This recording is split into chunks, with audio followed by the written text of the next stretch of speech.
A220 の雰囲気を楽しみたいという方には一つの選択肢になるのかもしれません。こんばんは、新パイロットきょうきょうです。今回の動画はスタイリッシュな次世代旅客機 A220 をチェックしていきます。こちらいつも応援してくださっている視聴者さんからのリクエストで購入してみました。バーチャルコールさんからリリースされたこのアドオン、一体どのような仕上がりになっているのでしょうか。早速チェックしていきましょう。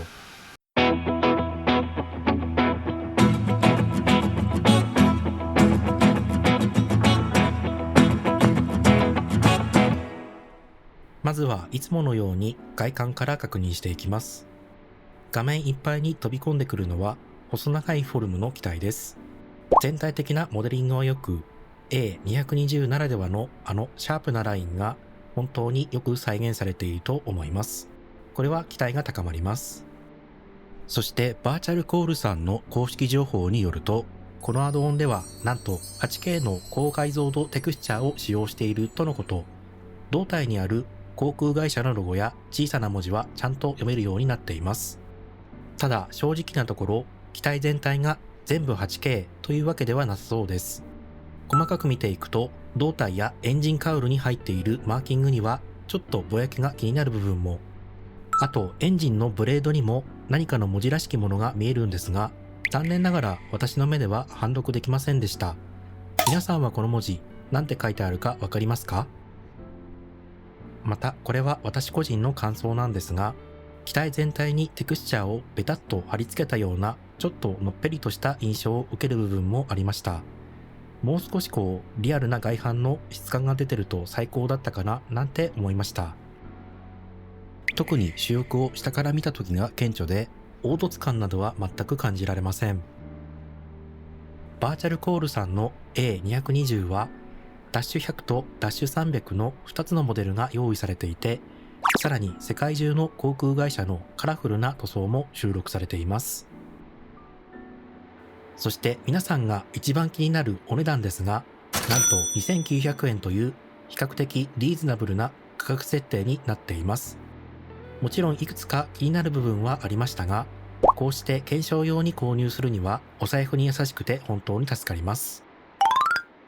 さあ、いよいよ皆さんお待ちかねの A220 の心臓部コックピットに侵入と、おやなんだか外装と比べるとちょっと印象が変わりますね。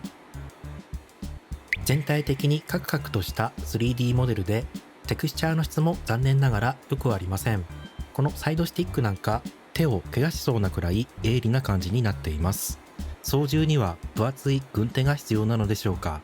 そしてこのノブにご注目ください。よーく見るとテクスチャーの貼り付け設定がうまくいっていないみたいで、本来なら影になって見えないはずの奥のパネルが透けて見えちゃってます。これはいけませんね。また一応この機体には客室が用意されていますが、こちらも簡易的な 3D モデルになっています。でも実はこれには深い理由があるんです。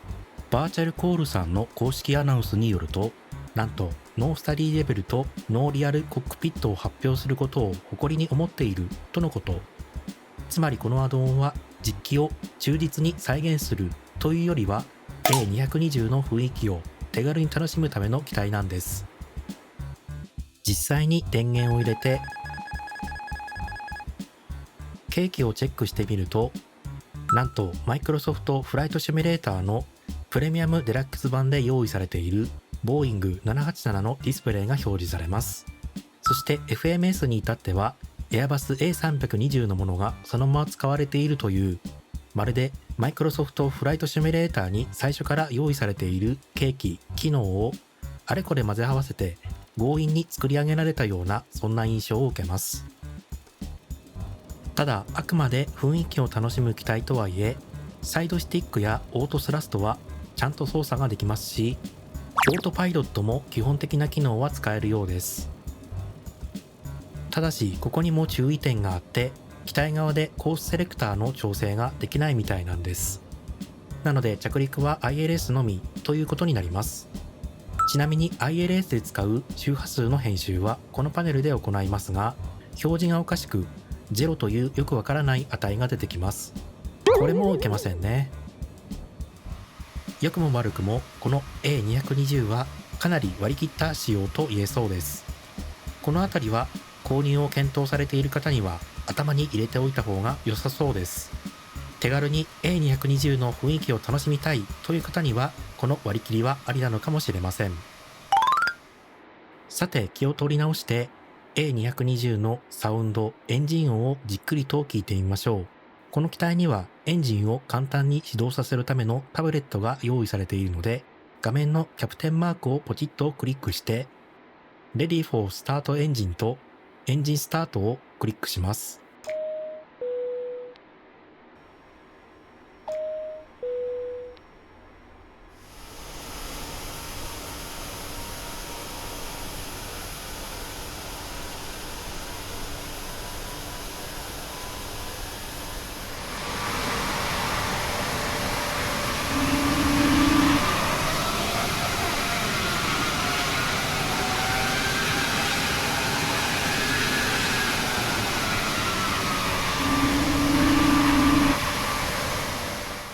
サウンドについては個人的にはもう少し高音域のエンジン音が欲しかったように感じましたが、低回転域から高回転域へと移行する際に聞こえるこの独特のうーという音はしっかりと再現されているようです。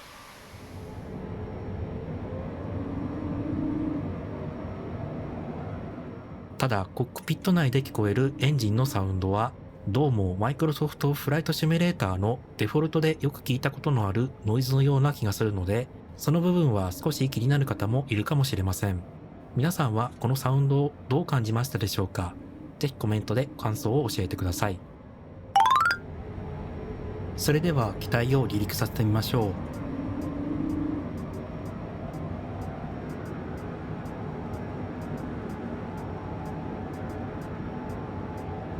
70 knots, 80 knots.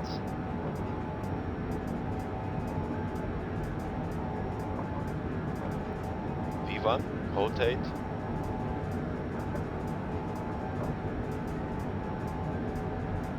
V2. ?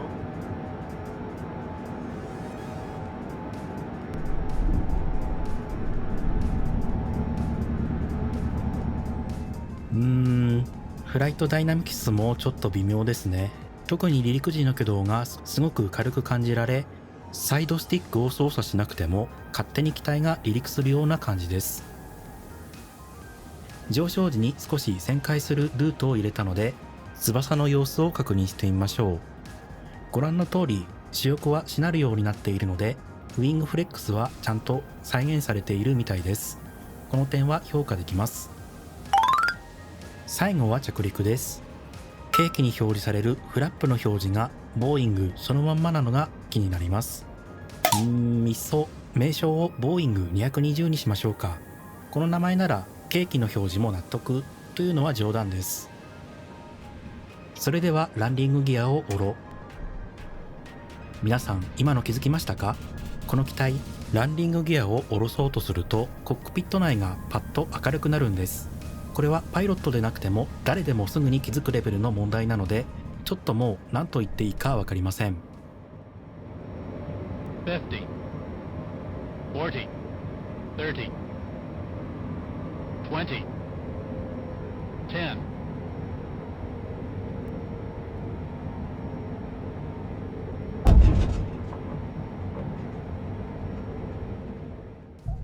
はい、なんとか着陸できました。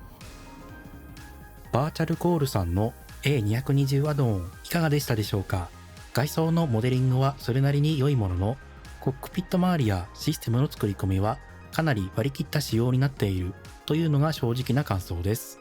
ただ2900円という価格を考えると、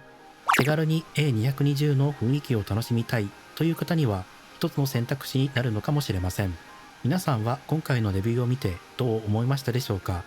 ぜひコメントで皆さんの率直な意見を聞かせてください。最後までご視聴いただきありがとうございました。また次の動画でお会いしましょう。それでは良いフライトを。